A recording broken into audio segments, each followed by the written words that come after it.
hello there, and welcome back to another episode of Just Say Something podcast. Be sure to like, share, subscribe, and comment.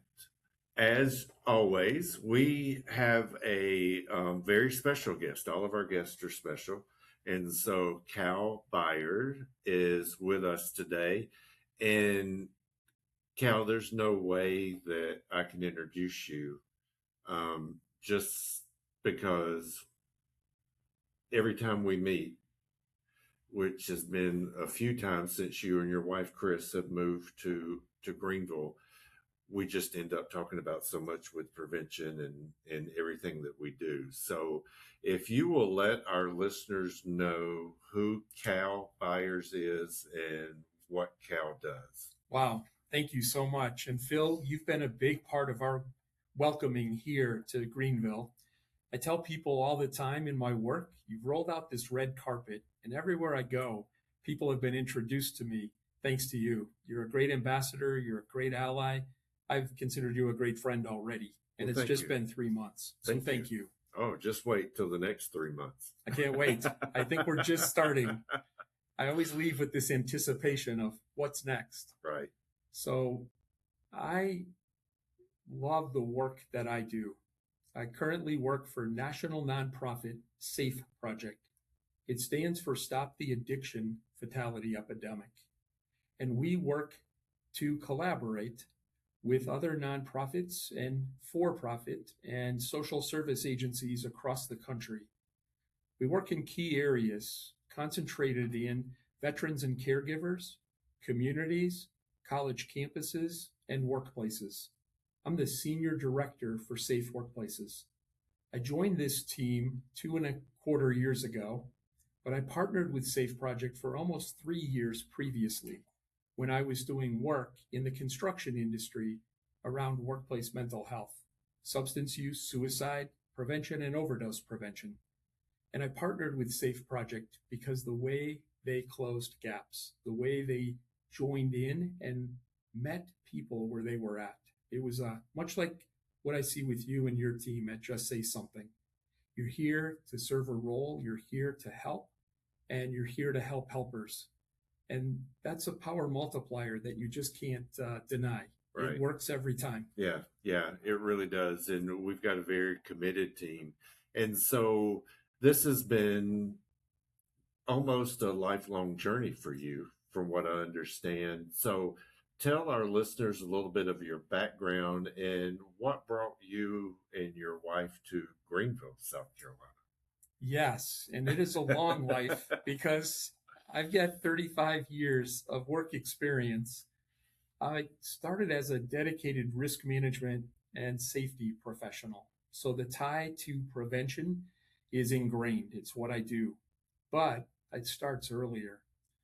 I grew up in a family that was open about mental health. And in my generation, that was rare. My parents sat me down when I was 12 and talked about mental health and substance use challenges in our family, both sides of the family tree, and that help was available and that there would be no shame, no stigma. It's amazing.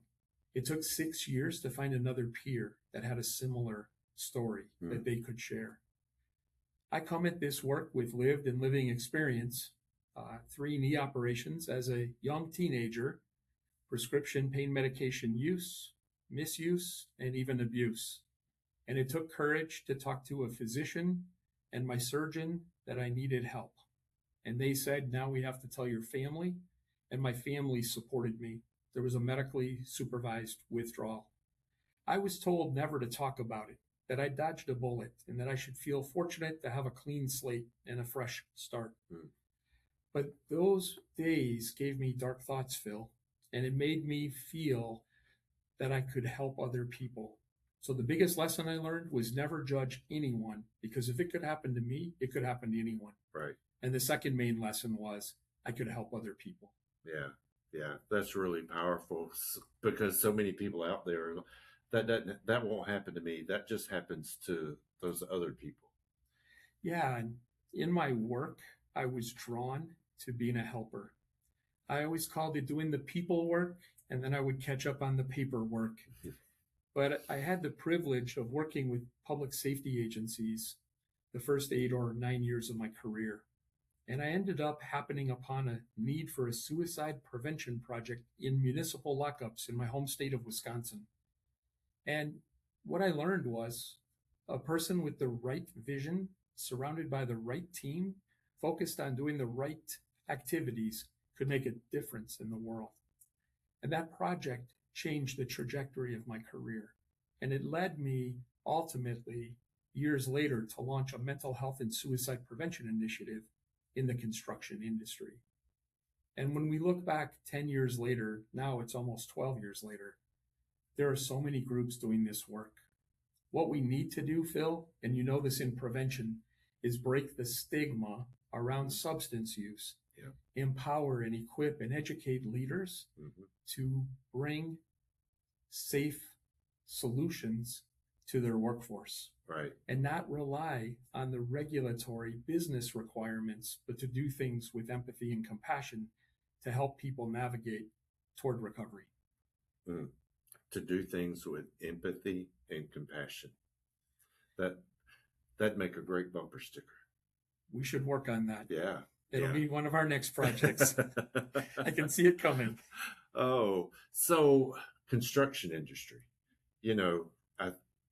Like me, you think of construction industry, and so the guys with the tool belts and they're welding. I mean, you don't think of those guys as having mental health issues, because again, that's not the picture that's been drawn for us all these years. Yeah.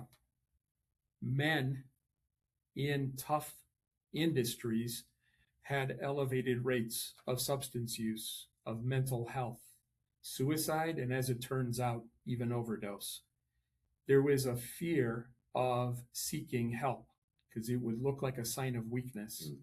And so what kept this industry vibrant and functioning so well for so long probably hurt the workforce in the long run. Now people say, well, the workforce is broken. No, the system was broken. Right. There are many things about this work. It's demanding. It's physically, emotionally, mentally exhausting. And there's a mindset that we are tougher than the job. And we were afraid to ask for help.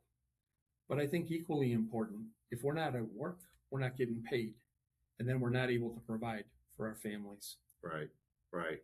We see that a lot in our programming, especially recently. We've been getting more dads involved in our programming. And so then we send those dads off to school and let them learn, and so they can influence other dads. It's hopefully that chain reaction and to help reduce that stigma, because it is very, very prominent in men, and it's how our young men are growing up to feel that same way. Most people that I meet who have had a successful career had one or more mentors that helped them. So the idea of role models, I think, is really powerful. And what you do at Just Say Something with your parenting and then your peer support and your community outreach programs really is a great model for showing people how everyone has a role to do this work and then connecting them to other people of need. Right. It's powerful. That's what I love about prevention. Yeah. So, and we were talking earlier, again, a lot of, for parents, they don't know what they don't know is one of the things that we say to them. And we were talking earlier too about, I was in a conversation with a mother a while back, and she says, when I found out that my kid was smoking marijuana, I'm like, well, it's just a little pot. And she says, looking back on that, she wished that she had been very more reactive to do something, because that little bit of pot has turned into so much grief and strife for their family. And I think it goes to, well, it won't happen to us. things can start pretty innocently. And I think we always caution parents. One, you can be the leading protective factor for youth and young adults in your life. Number two, the world is different than it was when we were growing up. And I hear that phrase often in the workshops that I lead. Thank goodness it's only marijuana. Thank goodness it's only cannabis. But people aren't aware of the concentrations. They're not aware of the delivery vehicles. And vaping high concentrations of cannabis can really have an adverse impact on the development of a child and an adolescent. Right. Becoming educated, I think, is really important. And that's what I really appreciate about the podcasts you do. You're making this information accessible to everyone and digestible, and you do it in small bits, and you're always in the community educating. And parents, please take advantage and to learn so you can help protect your family. And whether it's your grandchildren or your children, everyone has a role to play in this work. Absolutely. Absolutely. We can't work in silos. And, and I've said it once, I'll probably say it 1,000 million more times. The issues and the problems that our families are facing are larger than any one entity can help provide them. So it's incumbent upon us as the community, the nonprofit community, to work together to help provide those different resources that those families need. Well, you're practicing what you teach there and maybe sometimes preach as well. It's powerful. When I was introduced to you by our mutual friend, Dennis Gillen, who I'd known for many years, 2015, I believe, I was living in Washington State, working for a contractor, launching that mental health and suicide prevention initiative. And Dennis and I connected, and we've stayed in touch all these years. When I finally met Dennis in person at a Panera in Pleasantburg Road in Greenville, he said, I got to connect you to a dear friend. His name is Philip Clark. And he sent that email within 2 days. I sent you a reply. And within 2 or 3 days, I was in your office. And then multiple times you connected me to people. That is how you build impact. Right. One person at a time, one relationship at a time. But you made me feel like a valued partner. And all we've done is shook hands 2 times. Right. Right. And, it's that thing when we first met, we felt that connection with each other, and the sky's the limit. It's scary when you can finish each other's sentences. Of only knowing each other for a few months. But it showed me this connection was so real. You asked earlier, how did my wife and I end up in Greenville? We've raised 5 children. We're empty nesters. The closer it got to retirement, we said, where are we going to live? I had visited Greenville way back in the 20 teens. A business partner had asked me to visit him and do work here on some accounts. And we ended up driving to Charleston on a couple of occasions from Greenville. But he made it a point one day to show me the community. And when I went to the waterfall at the park and to see the way this town has been constructed, to see nature, to see the mountains, I was so grateful. But I put Greenville on my list. And then one of my kids did the Flat Stanley project, and I asked him, and he said, in Greenville? I said, well, I remember when we took that trip, and I would love to have my family experience this and to have others see Greenville. We were living in Minnesota at the time, and so many parents commented, boy, that Greenville where your daughter's Flat Stanley went, that was beautiful. And in our heads, I locked in, this would be a place for us to consider at retirement. Mm-hmm. We decided Asheville had too much snow, and Asheville had too much floods. So here we are. And there's other reasons we chose here, but we feel comfortable with the faith community. We feel we're just enamored with the hospitality. As we look for homes and we drive into communities, everybody waves. Mm-hmm. And I still have Washington plates on my vehicle. So it says something. People are open. Right. And we're just excited to be part of this community.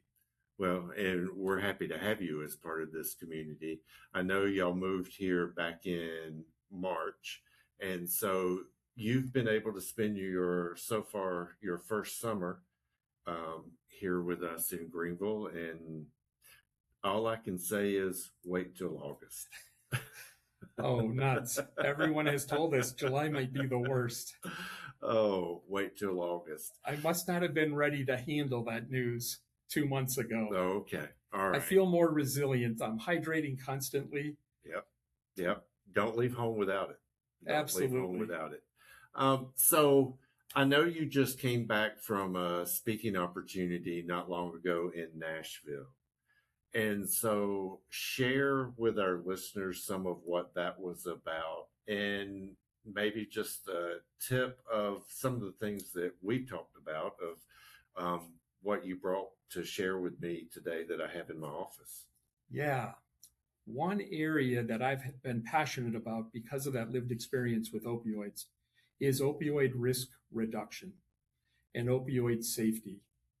The conference at Vanderbilt University was the Workforce Health Opioid Summit, and it was part of the opioid abatement dollars that Tennessee had invested in an organization that I've partnered with since 2020. That organization is called Goldfinch Health, and they optimize surgical outcomes. And the day I met them was very similar, Phil. We could finish each other's sentences.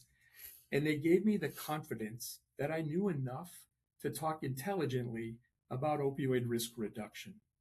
We started writing articles and we started brainstorming on ideas and helping connect them to people with employee benefit plans, both labor and employer sponsored health plans. So at this conference, the CEO and I talked about of Safe Project, our national nonprofit. We spoke about opioid first dose prevention strategies.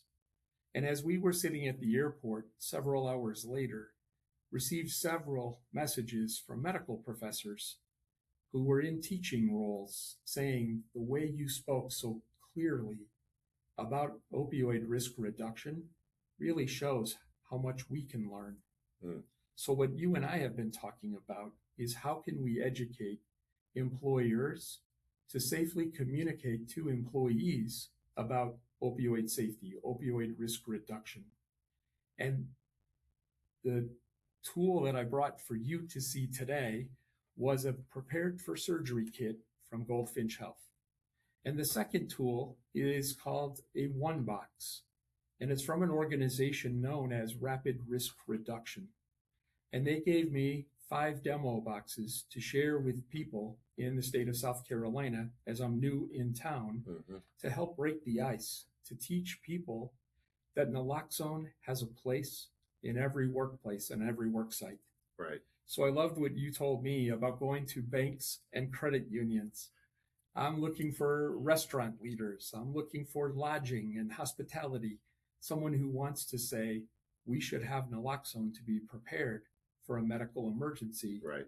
Because an overdose can happen anytime. Oh, anytime.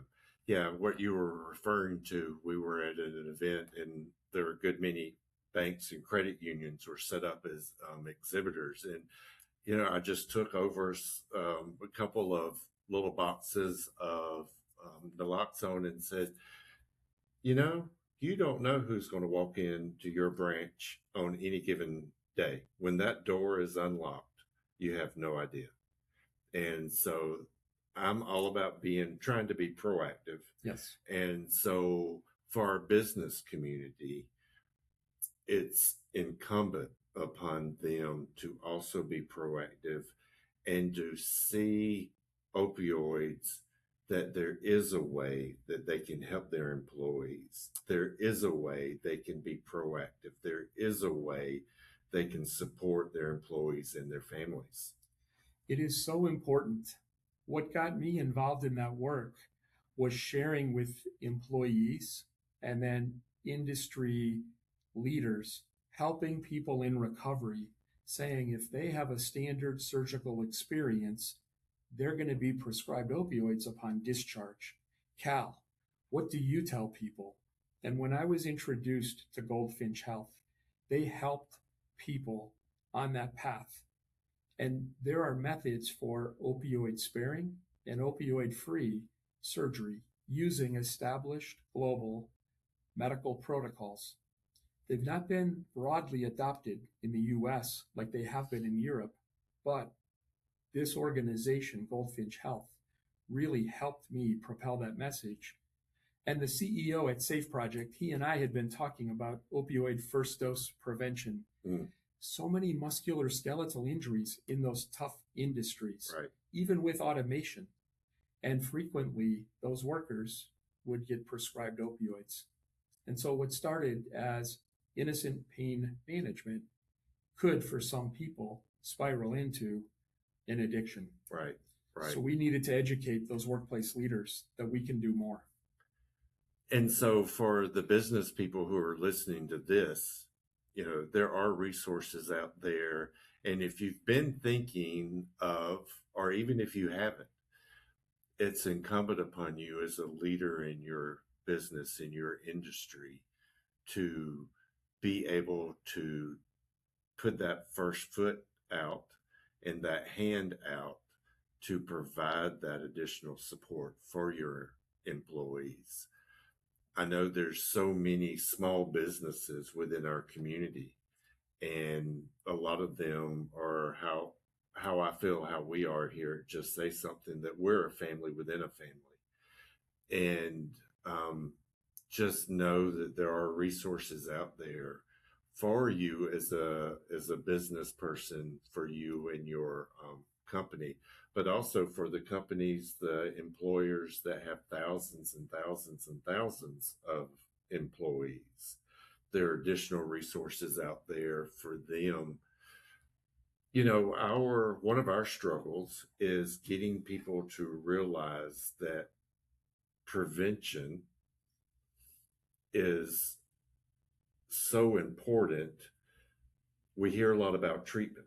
We hear a lot about recovery, but we don't hear a lot about prevention. Can you talk a few minutes or a little bit about the importance of prevention? We can't prevent it all, but we can prevent some of it. Boy, you're speaking my language. And from the first time we met, I loved your passion for prevention. And then we found out that we shared common paths to people as far away as Oregon, someone who'd partnered with your predecessor in this role, who remembered partnering with you on prevention.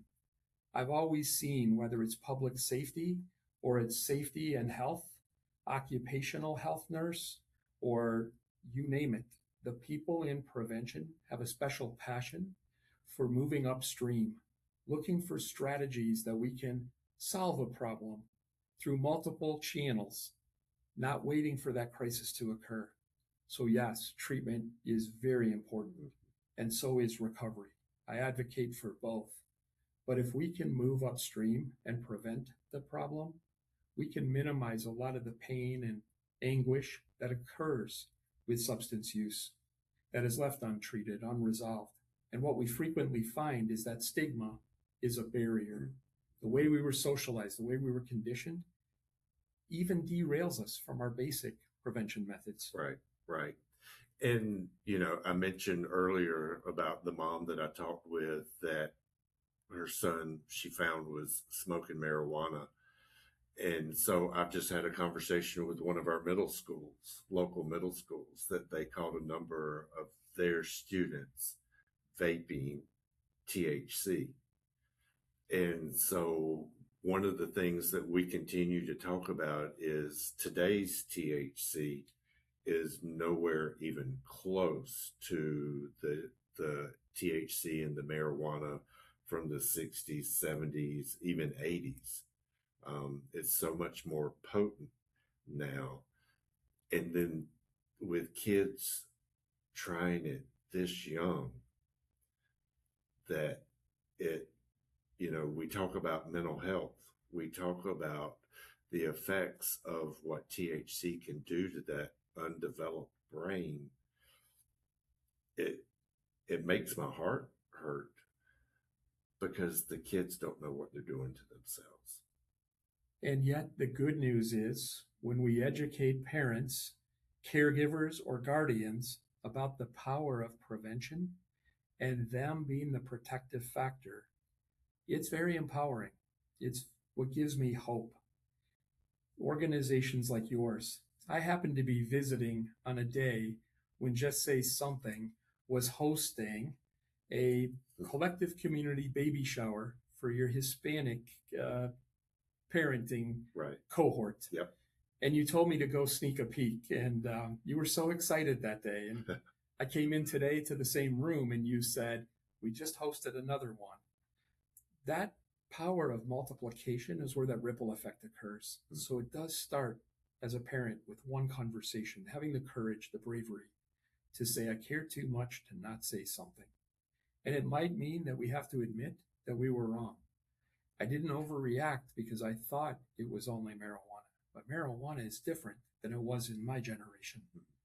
And as a parent, to say you didn't come with a user manual, right. That was one of my techniques. I found myself apologizing often to our 5 children. Oops, sorry about that. I am changing my parental guidance because I've become more informed. Mm. And my parents did the same for me. Right. And more often than not, I might have gone to bed angry, but I woke up grateful that I was in one piece. Yeah. And they probably did protect me from some undeveloped brain decisions I might have made. No doubt. No doubt. And yeah, well, I think we could go on for a long time, but we are limited. And so, Cal, I appreciate you being here today. I appreciate you being with us. I'm very, very happy that you and Chris, your wife, decided to move to Greenville. I look forward to having you all part of the community. I look forward to having you all part of what we're doing at Just Say Something as we all work for a healthier, safer, drug-free environment and raising productive citizens that can go out and make our world a better place. Yeah, and we're grateful at Safe Project the way you've leaned in and supported our prevention efforts. My colleague, Senior Director of Prevention, Rana Yablonsky, she jumped into our communication and you jumped in as well. And we just want to encourage people, you can join us as well, safeproject.us. And we do amplify efforts. And yours has been an easy group for us to get excited about. The work you're doing here, the history you've had doing this work, it's obvious you're a trusted partner in this community. And your recommendation to welcome me into this community and this collective is not lost on me. I am grateful. In my 35, almost 40 years of work experience, I've never had someone roll out a red carpet like Phil Clark. So thank you for that. Absolutely. Well, I always say my parents did a good job showing you that Southern hospitality. You were well raised. That was obvious. Thank you so much, Phil. All right. Thank you, Cal. And to our listeners, again, we appreciate you being with us today. If you would like to have more information, then reach out to myself and I can connect you with Cal. And who knows, Cal and I may show up on your front door one day. But with that, we appreciate you being with us again today. Be sure to like, follow, subscribe, and share. If you think there's someone out there that can benefit from listening to our conversation today, please share this with them. And until next time, we will see you then, and please stay safe.